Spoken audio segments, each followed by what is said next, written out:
Hi, I'm Rita Wilkins, also known as the Downsizing Designer. So today I want to talk to you about a fun subject. Do you have a love-hate relationship with your bathroom? And would you like to fall in love with your bathroom all over again? So as an interior designer for over 35 years, we've done bathrooms and kitchens and other spaces all over the country. And one of the things I frequently hear is, I hate my bathroom. And this is kind of an interesting statistic. You know, we spend, on average, 30 minutes a day in our bathroom. On an annual basis, that's 182 hours in the bathroom. And then if you live to be the age of 85, that's 15,000 hours that over your lifetime that you might spend in the bathroom. That's a lot of time. Now, if you spend more time in there, if you like long showers, long baths, obviously that number will go up. But regardless, it's a lot of time, especially if you hate your bathroom. So have you ever thought about how a bathroom impacts the quality of your life, the happiness that you have every morning? So let's just say that the bathroom space is tight. There's two of you in there at the same time. He's messy, she's not, or maybe vice versa. One leaves towels on the floor, the other one has to pick them up. You know, so it causes stress, aggravation, messiness, of course, and so sometimes the bathroom actually becomes a battleground. But it doesn't have to be that way.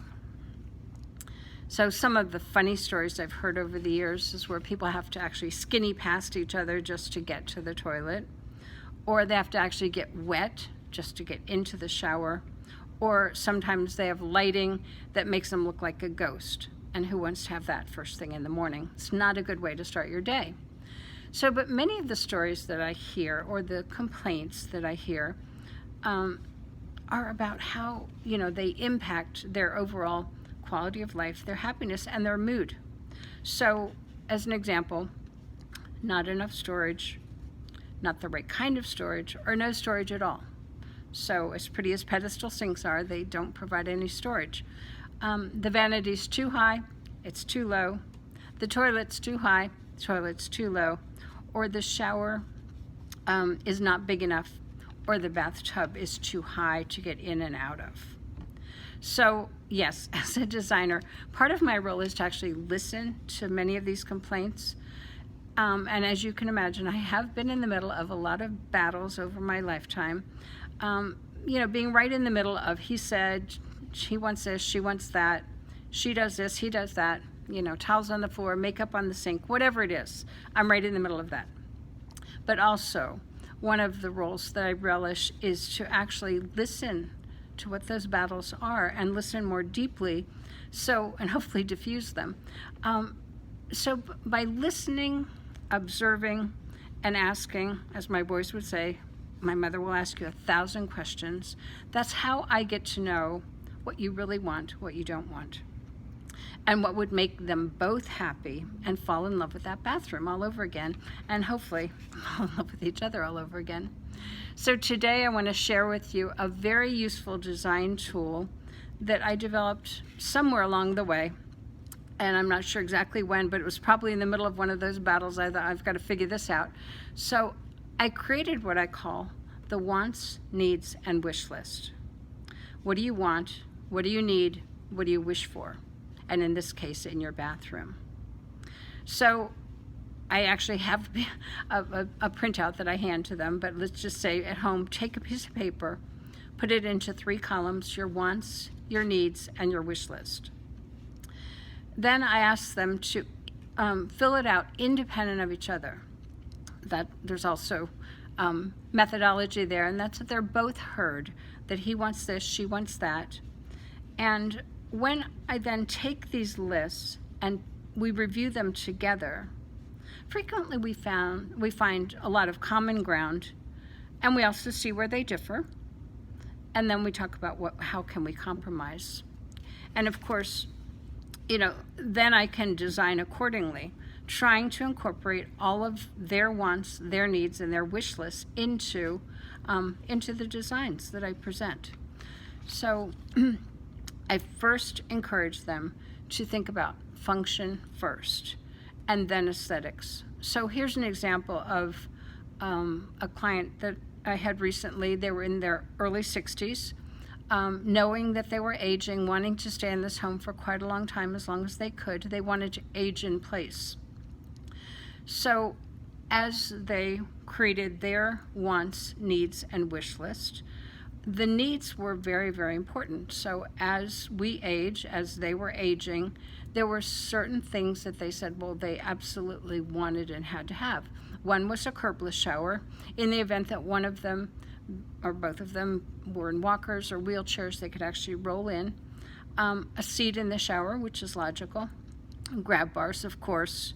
Handheld shower.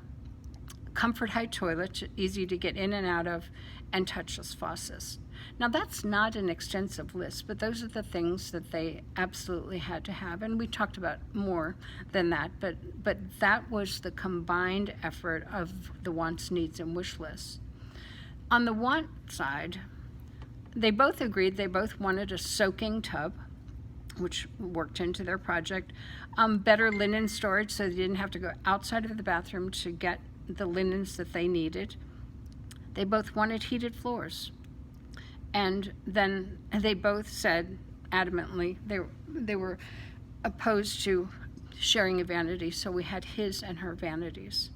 So that was a way that we could solve issues that they might have argued about in the past. They no longer have to argue about it. And we were able to accommodate, of course, all the needs as they age. Then it came to the wish list.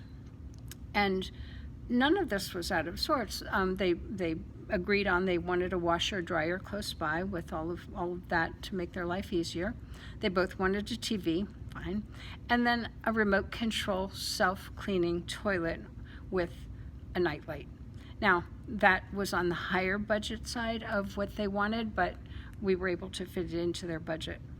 So that's an example of how a wants, needs, and wish list does really help to combine all of the things they wanted for this dream bathroom that they ultimately got. Then we went to the aesthetic, and this is the same couple. They both wanted something timeless. They knew that ultimately when the house sold, they didn't want it to be dated. They want to be peaceful, serene, and spa-like. Okay, so that's part of the look. They both wanted the lighter woods, lighter countertops, and lots of natural light. Then on the wish list side, they wanted a skylight, which we were actually able to get in there, and they wanted a view of the outside, which that was pretty easy to do in their particular case. They also wanted a fireplace. We were able to get something in there, and then also a coffee, juice, and wine bar. So these are examples of the kind of things that I see and hear every single day. And a lot's gone on before we get to this, final list.